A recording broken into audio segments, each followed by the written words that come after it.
15 साल का भांजा अपनी मामी के घर पर जाता है और जब उसकी नजर अपनी मामी पर पड़ती है तो उसे देखकर ही पागल हो जाता है। मामी की उम्र 35 साल के करीब थी और मामी देखने में काफी खूबसूरत और जवान थी।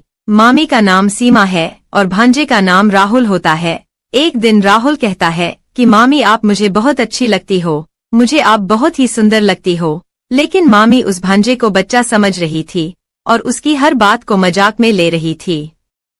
लेकिन उसका भांजा तो सीरियसली बोल रहा था, लेकिन उसकी इन बातों पर मामी को यकीन नहीं हो रहा था। एक दिन मामी ने बच्चा समझकर उसे अपने पास सुला लिया तो भांजे ने आधी रात में कुछ ऐसा कांड कर दिया कि मामी सुबह उठकर चल तक नहीं पा रही थी। रात में किया उसने कुछ ऐसा कि मामी की चीख निकल गई और उनकी आंखें बाहर को निकालने को थी। तब तक वह कुछ समझ पाती। राहुल की रेलगाड़ी फुल स्पीड में छूट चुकी थी। पूरी कहानी अभी आपको विस्तार से सुनाने वाली हूँ। इस कहानी में आपको बहुत मजा आने वाला है। और यदि कोई आपका इस प्रकार का गलत रिश्तेदार है जो आपके घर आकर ऐसी हरकत कर सकता है तो आप उसके बारे में कैसे पहचान सकते हैं, वह भी जानकारी आपको इस वीडियो से मिलने वाली है। इसलिए वीडियो में अंत तक बने रहना। यदि चैनल को अभी तक सब्सक्राइब नहीं किया तो सब्सक्राइब कर लीजिए। वीडियो को एक लाइक करके कमेंट में भी अपना नाम लिख दीजिए। यह सच्ची घटना झारखंड के ऊंचा गांव की है। वहां पर एक छोटा सा कुशल परिवार रहता था। इस परिवार में माता पिता और एक छोटा सा बच्चा रहता था। इस बच्चे का नाम राहुल था। राहुल अभी 15 वर्ष का था और वह अपने घर पर ही रहता था और अपनी पढ़ाई किया करता था। जिस विद्यालय में पढ़ता था वह सिर्फ 7वीं कक्षा तक था और अब वह सोच रहा था कि आगे की पढ़ाई कहाँ करें। राहुल पढ़ने में भी बहुत अच्छा था, हमेशा अपने क्लास में अव्वल आया करता था। उसके मामा का घर पड़ोस के गांव में ही था।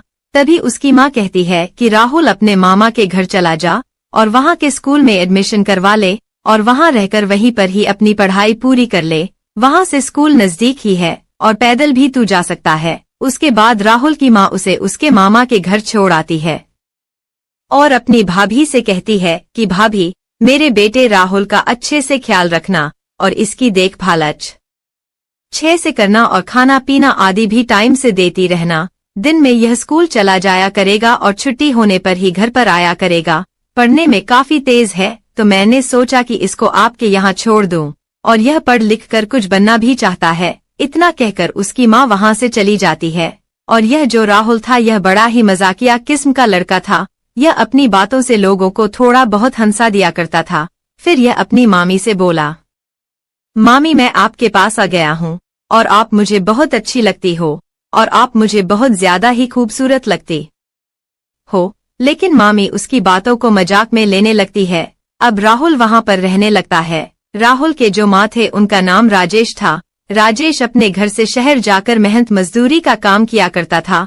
वह ईंट के भट्टे पर दिहाड़ी मजदूरी का काम किया करता था और राहुल की मामी सीमा वह घर पर ही रहा करती थी। राहुल की मामी सीमा देखने में बहुत ही खूबसूरत थी और उनका कोई बच्चा भी नहीं था। एक दिन राहुल बैठा हुआ पढ़ाई कर रहा था। तभी एकदम से उसके मन में मामी के लिए कुछ आ जाता है और फिर अपनी मामी को अपने पास बुला लेता है। और उसकी मामी जब उसके पास आ जाती है तो वह अपनी मामी से कहता है कि मामी आपको आज तक बच्चा क्यों नहीं हुआ। और वह बोला मेरा कोई भाई या बहन अब तक क्यों नहीं आया, आप ऐसा क्या करती हैं मामा के साथ जो आपके बच्चे नहीं है। फिर उसने कहा मामी मैं आपको बच्चा दे दूंगा। उसकी बात सुनकर उसकी मामी हंसने लगती है और वहाँ से चली जाती है। अब मामी का काम था रोजाना उसका टिफिन बनाना और उसको स्कूल तक छोड़ कर आना। क्योंकि मामी राहुल को बहुत ही ज्यादा मानती थी। इसके पीछे यह कारण यह भी था कि उनका अपना कोई बच्चा नहीं था। वह रोजाना राहुल को स्कूल छोड़ने जाती थी। स्कूल लगभग 1 किलोमीटर दूर था, फिर भी वह पैदल उसे छोड़कर आती थी और फिर छुट्टी के टाइम उसे लेने भी जाती थी। उनका जो पति था वह सुबह काम पर निकल जाता था और शाम को ही घर पर आता था। एक दिन की बात है, उसका पति राजेश दोस्त के यहाँ शादी में जाता है। उसका पति कहता है कि सीमा आज मैं घर पर नहीं आऊंगा, मैं अपने दोस्त के यहाँ शादी में जा रहा हूँ। तुम और राहुल अच्छे से घर पर रहना और खाना खाकर सो जाना। हो सकता है मुझे टाइम लगे, मैं शायद 2 दिन के बाद आऊं क्योंकि मेरे दोस्त के यहाँ आज हल्दी है और कल शादी है। बारात आने पर ही मुझे घर वापस आने को मिलेगा। तुम लोग घर पर अच्छे से रहना और खाना पीना समय से खाते रहना। इतना कहकर राजेश घर से निकल गया। जब उसका पति घर पर नहीं होता है तो सीमा अपने भांजे राहुल से कहती है कि राहुल, आज तुम अकेले मत सोना, आज तुम मेरे पास सो जाना, नहीं तो तुम डर जाओगे। तुम्हारे मामा आज घर पर नहीं आएंगे, वह एक शादी में गए हुए हैं। यह सुनकर राहुल कहता है कि ठीक है मामी, मैं अभी पढ़ाई कर रहा हूँ और जब पढ़ाई खत्म हो जाएगी तो आपके पास आकर सो जाऊंगा। उसके कुछ देर बाद तक राहुल पढ़ाई लिखाई करता है। उसके बाद मामी के पास सोने के लिए पहुंच जाता है और अंदर से दरवाजा लगा देता है, क्योंकि मामी पहले से ही उस कमरे में सो रही थी और मामी का जो आंचल था वह उनके ऊपर से हटा हुआ था और थोड़ा थोड़ा मामी का बदन दिख रहा था। जब राहुल मामी को इस स्थिति में सोते हुए देखता है तो उसके मन में कुछ गलत विचार आ जाते हैं।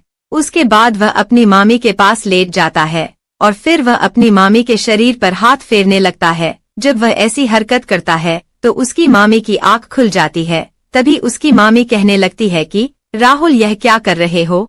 तभी राहुल कहता है कि मामी, आपके नजदीक आकर मुझे काफी अच्छा लग रहा है। तभी उसकी मामी कहती है कि नहीं राहुल, यह सब गलत है, हम ऐसा नहीं कर सकते। तभी वह राहुल से बोली कि आप तो अच्छे बच्चे हो ना, यह सब गलत हरकत क्यों कर रहे हो? लेकिन राहुल नहीं मानता है और वह लगातार अपनी मामी के साथ फिजिकल होने की कोशिश करता रहता है। उसकी मामी लगातार मना करती रहती है लेकिन वह नहीं मानता है। कुछ देर तक यही सब चलता है। तभी उसकी मामी को भी अच्छा लगने लगता है और फिर वह उसे कहने लगती है कि राहुल, यह सब कहाँ से सीखे हो? तभी राहुल कहता है कि मामी, कहीं से नहीं, मैं तो बस आपसे ही सीख रहा हूँ। उसके बाद दोनों की इच्छाएं बढ़ने लगती है। फिर राहुल कहता है कि मामी, अब सब्र नहीं हो रहा है और वह मामी को निर्वस्त्र कर देता है और फिर उनके साथ फिजिकल रिलेशन बनाने लगता है। मामी भी इसका भरपूर सहयोग करने लगती है और फिर इन दोनों लोगों के बीच पूरी रात फिजिकल रिलेशन बनते हैं। पूरी रात में लगभग 5 बार यह लोग फिजिकल होते हैं और सुबह तक राहुल अपनी मामी की हालत खराब कर देता है। मात्र 15 साल का यह लड़का मामी को चीखने पर मजबूर कर देता है। अब मामी की हालत खराब हो चुकी थी। फिर वह कहती है कि अब बस करो। फिर यह दोनों लोग वहीं इस बिस्तर पर सो जाते हैं। अगले दिन जब सुबह होती है और मामी जब उठती है तो चल नहीं पाती है। उसको चलने फिरने में बहुत ज्यादा तकलीफ हो रही थी और वह मन ही मन सोच रही थी कि इतनी कम उम्र का लड़का इतना कुछ कर देगा। उसको यह उम्मीद भी नहीं थी, लेकिन मन ही मन उसको काफी खुशी भी हो रही थी। फिर वह राहुल को जगाने के लिए जाती है और राहुल जब उठता है तो अपनी मामी को देखकर मुस्कुराने लगता है और मामी भी मुस्कुराने लगती है और अब दोनों में नजदीकियां बढ़ने शुरू हो जाती हैं।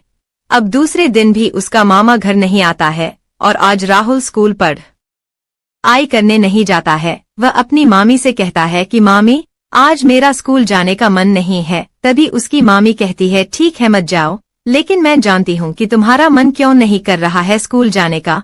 फिर वह कहता है कि नहीं मामी, आज मैं घर पर बैठकर ही पढ़ाई करूंगा। चाय नाश्ता करने के बाद वह अपने कमरे में जाता है और मामी से कहता है कि मामी, मैं पढ़ाई करने जा रहा हूँ, अगर आप मुझसे मिलना चाहो तो मेरे पास आ जाना। कुछ देर राहुल पढ़ाई करता रहता है और फिर उसकी मामी सीमा उसके पास पहुंच जाती है। रूम में जाने के बाद दोनों लोग लेट जाते हैं और एक दूसरे के साथ रोमांटिक मूड में बातें करने लगते हैं। उसके बाद दोनों लोग फिर निर्वस्त्र हो जाते हैं और वहीं इस कमरे में फिजिकल होने लगते हैं। राहुल की उम्र काफी कम थी और जब वह अपनी उम्र से बड़ी मामी के साथ फिजिकल रिलेशन बना रहा था तो उसको वह चरम सुख की प्राप्ति हो रही थी जो उसने पहले कभी अनुभव भी नहीं किया था। और इधर उसकी मामी भी उस लड़के के साथ इतना आनंदित महसूस कर रही थी जो उसको उसके पति से कभी महसूस ही नहीं हुआ था और अब उसे यह सब बहुत अच्छा लगने लगा था और फिर वह राहुल का भरपूर साथ देने लगती है। अब दोनों लोग जमकर फिजिकल रिलेशन बनाते हैं और जब थक जाते हैं तो दोनों लेट जाते हैं। अब यही सिलसिला लगातार काफी दिनों तक चलता रहता है। मामा दिन में काम पर चला जाता था और राहुल दिन में स्कूल नहीं जाता था, क्योंकि रात को मामा घर आ जाते थे तो राहुल और उसकी मामी का मिलना नहीं हो पाता था। इसलिए अब राहुल स्कूल नहीं जाता था और दिन भर अपनी मामी के साथ फिजिकल रिलेशनशिप बनाया करता था।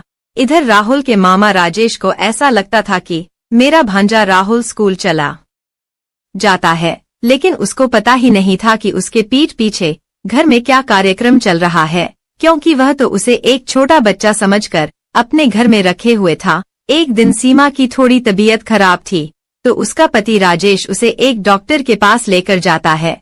तो डॉक्टर उसे बताता है कि आपके जरिए से बच्चा नहीं हो सकता है, क्योंकि आपके अंदर ही कमी है। उसके बाद राजेश मायूस हो जाता है और दोनों पति पत्नी घर पर पहुंच जाते हैं। और इधर राहुल अपनी मामी के साथ अनेकों बार फिजिकल रिलेशनशिप बनाना शुरू कर देता है, और जैसे ही मौका मिलता वह चौका मार दिया करता था। किचन हो या बेडरूम, वह कहीं भी नहीं चुकता था, और उसकी मामी भी उसके इशारा करते ही पीछे का दरवाजा खोल देती थी।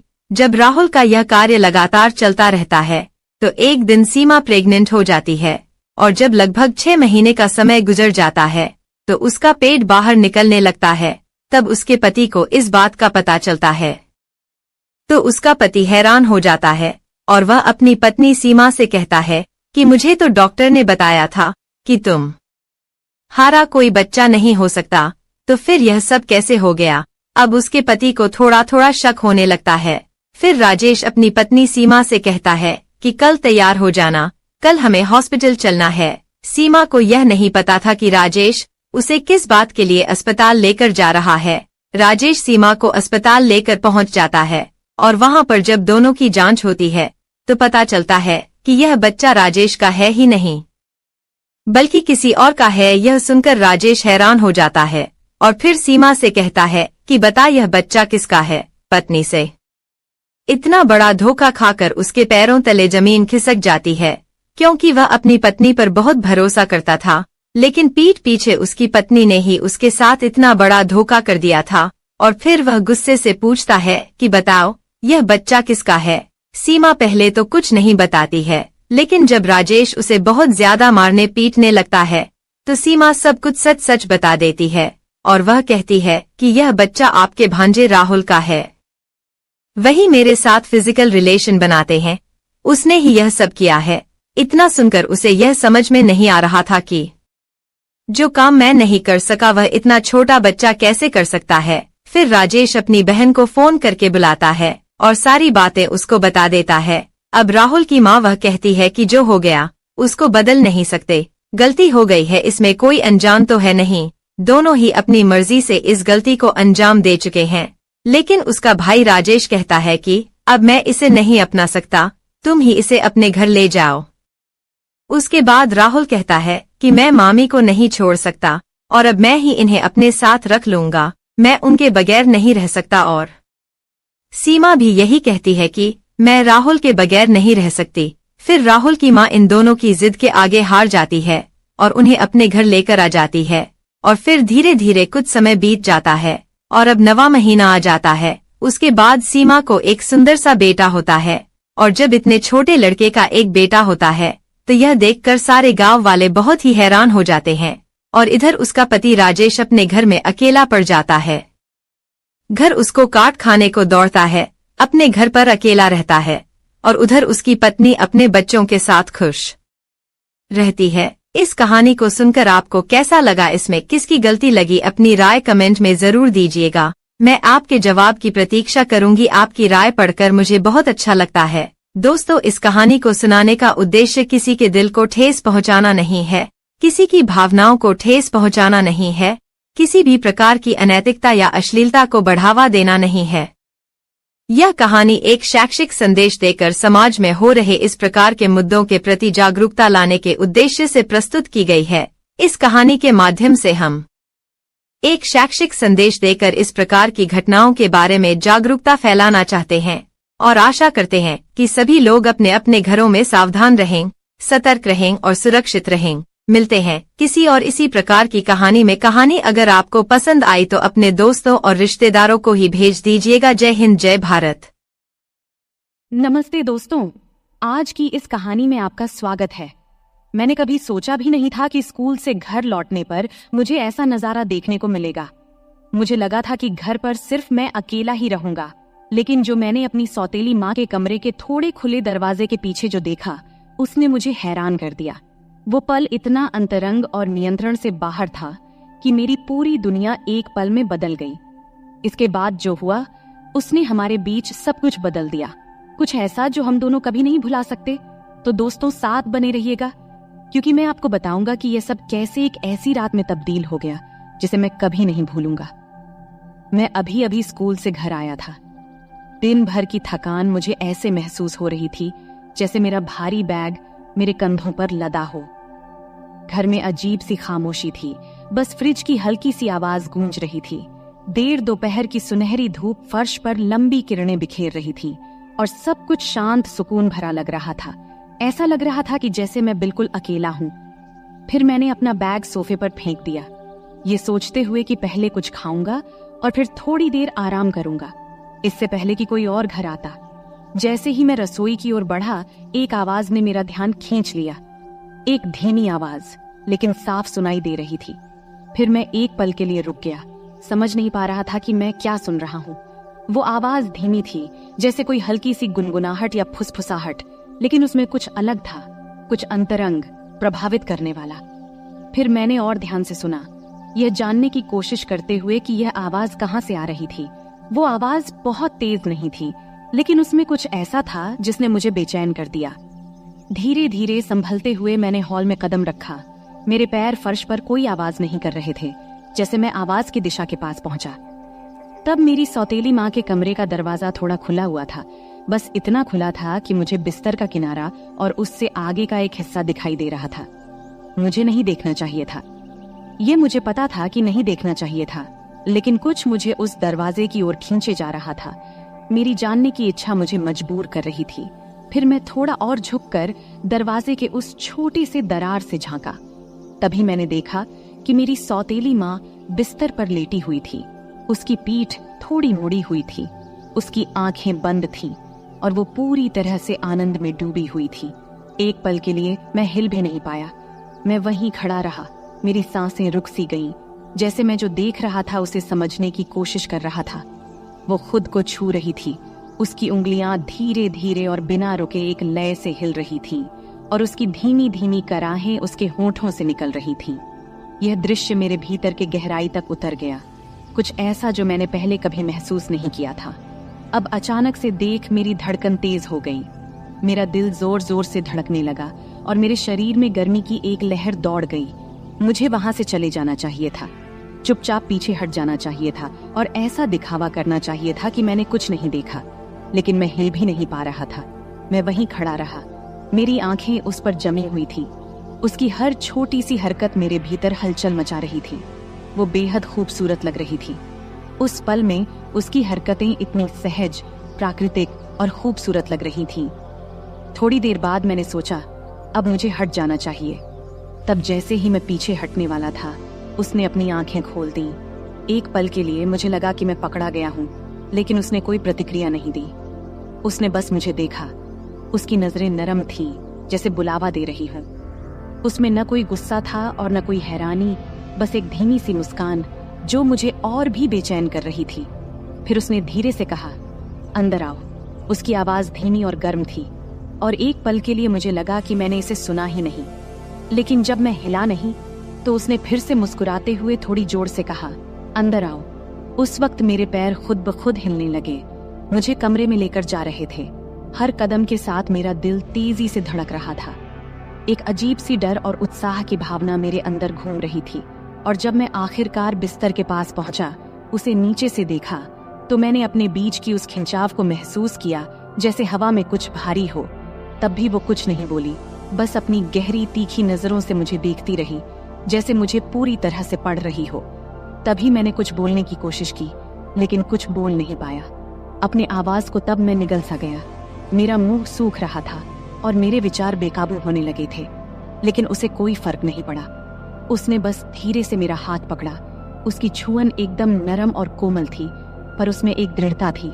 फिर जैसे ही उसने मुझे और करीब खींचा, अब मेरा दिल तेजी से धड़कने लगा था और मेरे पेट में एक अजीब सा तनाव महसूस हो रहा था, जैसे कोई गांठ बंध रही हो। लेकिन इसके साथ ही कुछ और भी था, कुछ ऐसा जो उत्तेजना जैसा लग रहा था, उम्मीद भरा। जब मैं उसके बिस्तर के किनारे बैठा तो उसने मेरा हाथ नहीं छोड़ा, बल्कि उसने धीरे धीरे उसे अपने शरीर पर नीचे की ओर खींचा, अपने नाजुक कूल्हे के घुमाव पर। तब उसकी त्वचा की गर्मी मेरी उंगलियों के जरिए महसूस हो रही थी। जैसे ही मैंने उसके हाथ को अपने हाथ पर महसूस किया, जो मुझे धीरे धीरे और जानबूझकर निर्देशित लग रहा था, उस वक्त मेरी सांसें थम गई थीं। उसकी त्वचा के नीचे उसकी धड़कन, उसकी संतरे का धीरे धीरे उठना और गिरना, सब मैं महसूस कर रहा था। तब उसने धीरे से कहा, डर मत। उसकी आवाज इतनी धीमी थी कि सुनाई नहीं दे रही थी, लेकिन उसमें एक तरह की कोमलता थी जो मेरे दिल को चुभ गई। बस आराम से रहो। फिर मैंने सिर हिलाया। हालांकि मुझे यकीन नहीं था कि मैं अधिक घबराया हुआ था या उत्साहित था। उसकी उंगलियां मेरी उंगलियों में लिपटी हुई थी, मुझे निर्देशित कर रही थी, जैसे हम दोनों एक साथ तालमेल में थे। हर स्पर्श से मेरे शरीर में बिजली की तरह झटका लगता और मैं महसूस कर रहा था कि हमारे बीच का जुड़ाव हर गुजरते पल के साथ और गहरा होता जा रहा था। ये केवल शारीरिक नहीं था, ये कुछ और था, कुछ अंतरंग जो एकदम रियल था। वो पल खींचते चले गए, बाहरी दुनिया फीकी पड़ती गई और बस हम दोनों इस कमरे में रह गए। कुछ ऐसा दे ले रहे थे जो मना था, लेकिन फिर भी सही लग रहा था। समय धीमा हो गया था, हर सांस, हर स्पर्श एक युग की तरह लग रहा था। जैसे जैसे हमारे बीच की बेचैनी चरम पर पहुंचने लगी, उसने मुझे और करीब खींच लिया। उसका शरीर मेरे शरीर से सट गया। तब मैं उसकी त्वचा की गर्मी, उसकी सांसों की गर्मी अपने गले पर महसूस कर रहा था। उसके होंठ हल्के से मेरे कान के पास से गुजरे और उसने फिर से धीरे से फुसफुसाया। उसकी आवाज नरम और हल्की थी। यहीं रहो, उसने धीरे से कहा। उसकी आवाज में एक शांत आग्रह था जिसने मेरा दिल धड़कना बंद कर दिया। मत जाओ। यह सब सुन मैं चाहकर भी नहीं जा सकता था। हमारे बीच का खिंचाव बहुत गहरा था, जुड़ाव बहुत मजबूत था। हम इस पल में बंध गए थे और बाकी सब कुछ साधारण से परे था। मैं धीरे से उसकी ओर झुका। मेरे होंठ उसके होंठों से कुछ इंच की दूरी पर थे। उसकी सांसों की गर्मी मेरी त्वचा पर महसूस हो रही थी। समय जैसे रुक सा गया था, दुनिया ने जैसे अपनी सांस रोक रखी हो, क्योंकि हम दोनों एक ऐसी चीज के किनारे पर थे जिसे हम दोनों नकार नहीं सकते थे। हमारे बीच की हवा उम्मीद से भारी थी और उस खिंचाव ने मेरी पूरे शरीर में सिहरन पैदा कर दी थी। फिर जब मुझे लगा कि अब यह पल टूट जाएगा, तभी उसने मेरी ओर झुककर अपने होंठ मेरे होंठों से हल्के से छुआ दिया। उस हल्के से स्पर्श ने मेरे अंदर फिर से गर्मी की लहर दौड़ा दी। शुरुआत में यह हल्का था, जैसे हम दोनों इसे महसूस कर रहे हों, लेकिन फिर यह गहरा हो गया। उसके होंठ मेरे होंठों पर और मजबूती से दबे। उसका हाथ अभी भी मेरा मार्गदर्शन कर रहा था, मुझे दिखा रहा था कि वह क्या चाहती थी और हम दोनों क्या चाहते थे। वह चुंबन धीमा, कोमल था। उसमें एक ऐसी चाहत थी जो केवल हम ही समझ सकते थे।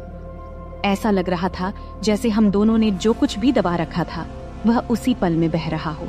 हर स्पर्श, हर सांस, हर धड़कन एक साथ टूटते जा रहे थे, जैसे हम आखिरकार उस बेचैनी के सामने झुक गए थे जो हम दोनों के बीच बन रही थी।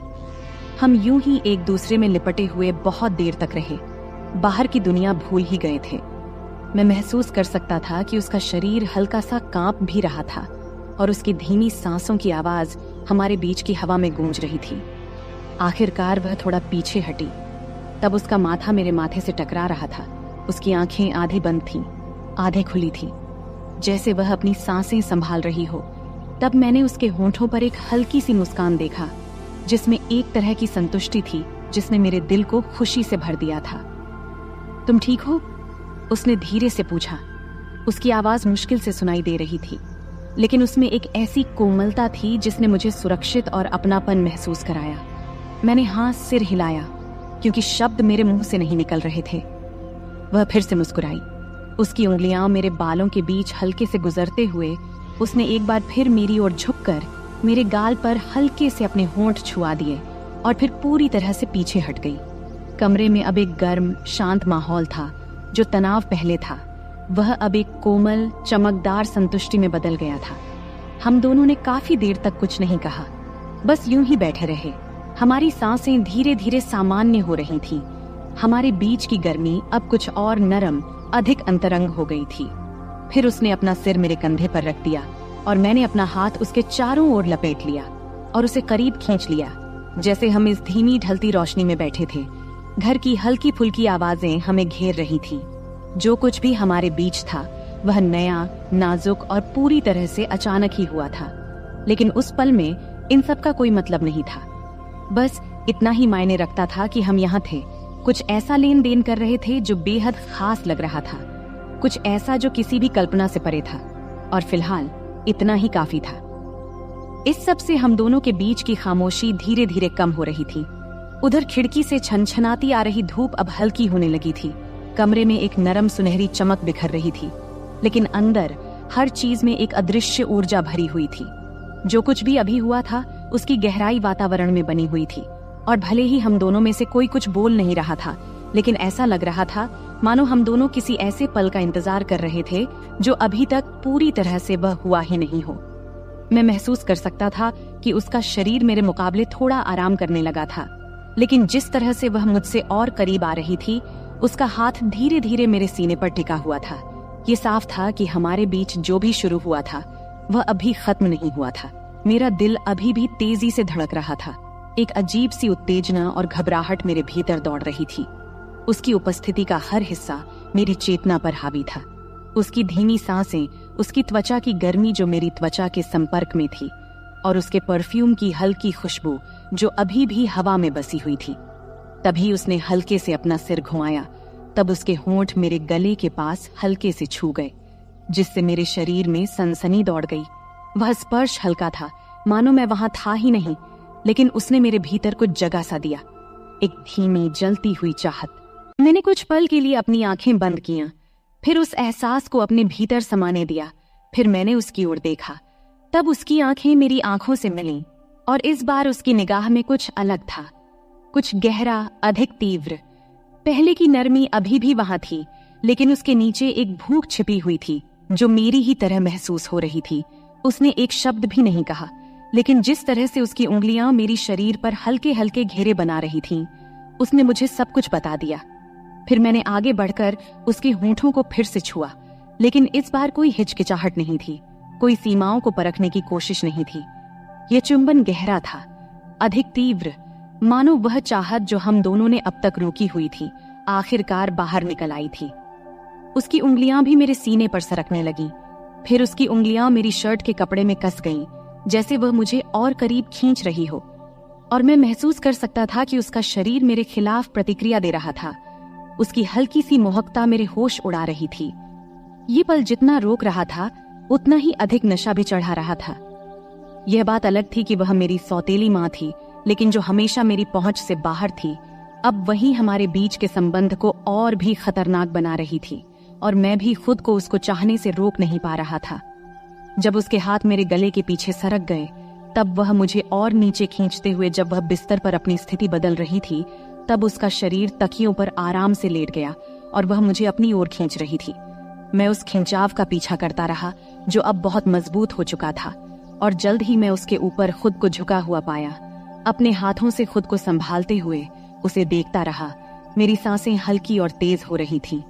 उसकी ऑरेंज भी तेजी से ऊपर नीचे हो रही थीं, लेकिन उसकी आंखें मेरी आंखों में ही टिकी हुई थीं, और उस पल में हमारे बीच की गर्माहट को महसूस किया जा सकता था। फिर उसने अपना हाथ ऊपर उठाया, हल्के से मेरे बॉडी की रेखा को छुआ, फिर उसने मुझे नीचे खींचा। तब हमारे होंठ एक और गर्मजोशी भरे चुंबन से मिल गए। इस बार उसके हाथ आजाद घूम रहे थे, मेरी पीठ, मेरे कंधे, हर जगह का पता लगाते हुए मुझे और करीब खींच रहे थे, जब तक कि हमारे बीच अब कोई दूरी नहीं बची थी। उसके शरीर की गर्मी मुझे जला रही थी, और मैं उसके दिल की धड़कन महसूस कर सकता था जो मेरी ही तरह तेजी से धड़क रही थी, जो मेरे लिए धड़क रही थी। तब मैंने अपना हाथ उसकी कमर पर नीचे की ओर सरकाया, उसकी त्वचा की नरमाहट को अपनी उंगलियों के नीचे महसूस किया, और जब मैंने उसकी शर्ट के किनारे पर पहुंचकर थोड़ी देर के लिए रुका, यह सोचकर कि कहीं मैं कोई सीमा पार तो नहीं कर रहा हूं, लेकिन उसने खुद को तब भी नहीं रोका, बल्कि उसने हल्का सा अपनी पीठ को मोड़ा, स्पर्श को और उत्साहित करते हुए। उसका शरीर मेरे शरीर की ओर प्रतिक्रिया दे रहा था, जिससे उसका कोई संदेह नहीं रहा था कि वह क्या चाहती थी। जब मेरी उंगलियां कपड़े के नीचे सरक गईं और जब मैंने उसकी त्वचा की गर्माहट पर हाथ रखा, तो मैंने उसकी हल्की सी आहट सुनी, एक आवाज जिसने मेरे भीतर एक नई गर्माहट भर दी। तब उसके हाथ मेरे बालों में उलझ गए, मुझे और करीब खींचते हुए उसने चुंबन को और गहरा किया। उसके होंठ थोड़े खुले थे मुझे अंदर बुलाने के लिए। उसकी स्वाद मादक थी, और मैं उसके शरीर में बसी हुई तानव को देख सकता था।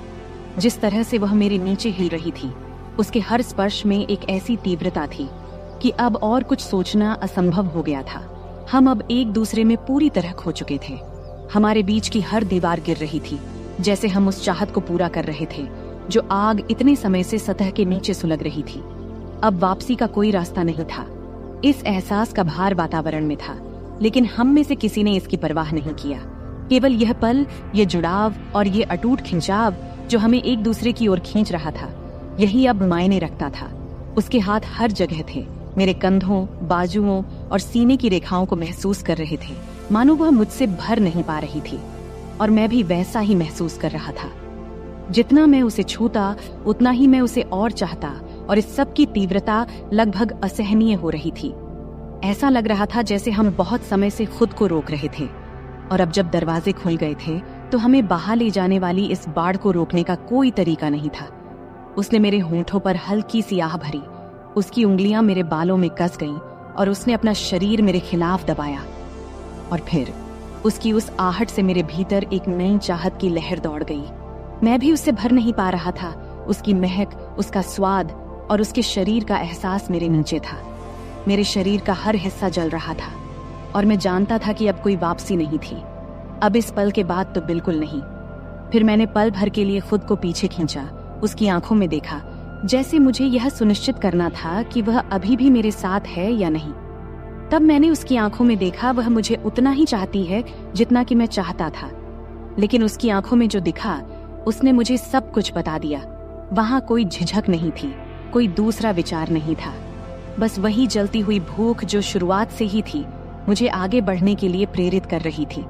बिना कुछ कहे उसने फिर से मेरा हाथ थामा। उसकी उंगलियां मेरी शर्ट के सामने कस गईं। फिर मुझे अपने पास खींच लिया। उसकी हल्की सी जल्दबाजी, और जब हमारे होंठ फिर से मिले तो मैंने खुद को पूरी तरह से इस पल में खो दिया। हर संदेह, हर डर को छोड़ते हुए और उस चाहत को पूरा करते हुए जो हमारे बीच तब से बन रही थी जब से मैं उस कमरे में आया था। हमारे बीच की तनातनी बिजली की तरह थी।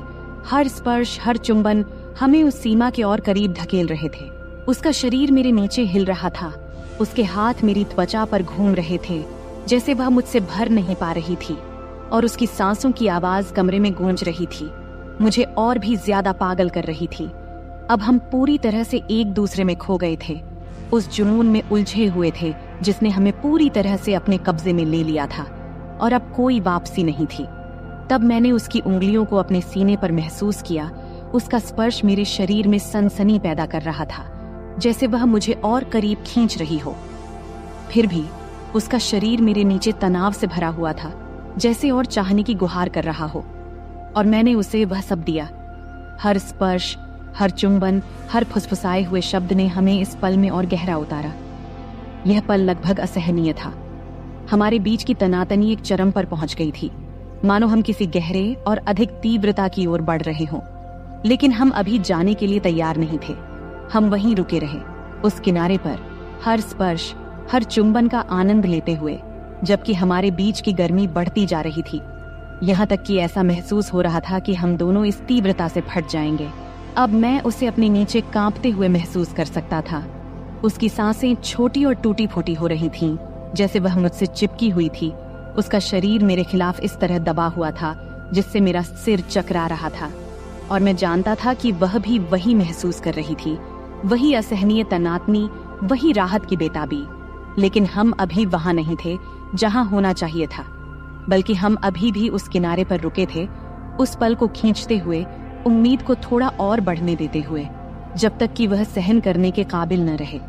कमरा हमारी सांसों की आवाजों, हमारे नामों की फुसफुसाहटों और हमारे जज्बातों की खामोश से आहिस्ता आहिस्ता से भर गया था, जैसे हम उस जुनून के आगे झुक रहे थे जो इतने समय से हमारे बीच सुलग रहा था।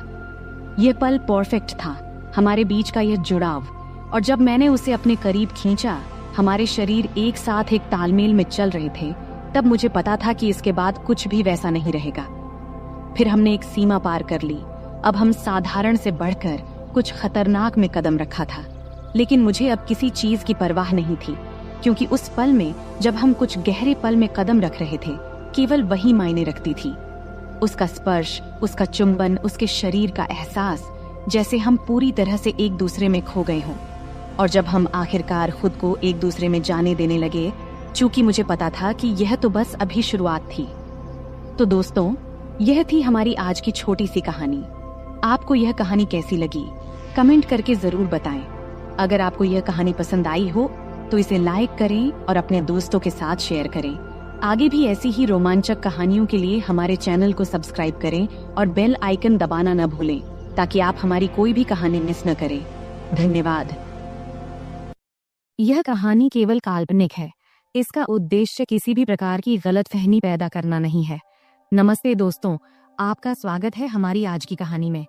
मैं रोहन हूँ और मेरी उम्र 26 साल है। अभी मेरी शादी तो नहीं हुई है, लेकिन मेरी भाभी मुझ पर ही रहती है। मैंने कभी सोचा नहीं था कि मेरी भी कहानी होगी, लेकिन किस्मत को कुछ और ही मंजूर था। उसने ऐसी कहानी गढ़ दी कि जिसे सुनकर आपके रोंगटे खड़े हो जाएंगे। चलिए दोस्तों, कहानी में आगे बढ़ते हैं। मैं एक मेडिकल की दुकान में काम करता हूँ। घर पर मैं और मेरी भाभी ही रहते हैं। मेरे माता पिता और बड़े भाई कोरोना में गुजर गए। तब से मैं और मेरी भाभी साथ ही रहते हैं। वैसे मेरी एक बहन भी है जो मुंबई में रहती है। उसकी अभी शादी नहीं हुई है। वह छुट्टी में घर आती है। तब खिचड़ी के पर्व का समय था। खिचड़ी का पर्व मतलब घर की लोग गंगा नदी में स्नान करते हैं, सूर्य भगवान की पूजा करते हैं और तिल, गुड़, चूड़ा, दही और खिचड़ी का प्रसाद बांटते हैं। और इन दिनों में खूब मस्ती भी होती थी। तब मेरी भाभी अकेले यह सब नहीं कर पाती, इसीलिए मेरी बहन छुट्टी लेकर घर आ गई थी। मेरी कहानी शुरू होने के 4 दिन पहले मेरे जिगरी दोस्त समीर ने फोन किया। फिर समीर बोला, हेलो रोहन, सुन यार, आज मटन खाने का मन कर रहा है और साथ में थोड़ा दारू भी, बोल चलेगा ना? तब मैंने कहा, हाँ ठीक है। तब शाम को जब काम से छुट्टी मिलने के बाद मैं बार में गया तो समीर पहले ही वहां पहुंच चुका था। फिर हमने दारू की ऑर्डर दिया और बातें करते हुए मैंने ज्यादा दारू पी लिया। समीर ने कहा, यार बस हो गया, अब चल घर चलें। तब मैं थोड़ी ज्यादा पी चुका था, इसलिए उठते समय थोड़ा डगमगा रहा था। तब घर पहुंचकर गाड़ी खड़ी करते समय मुझे स्टैंड नहीं मिल रहा था।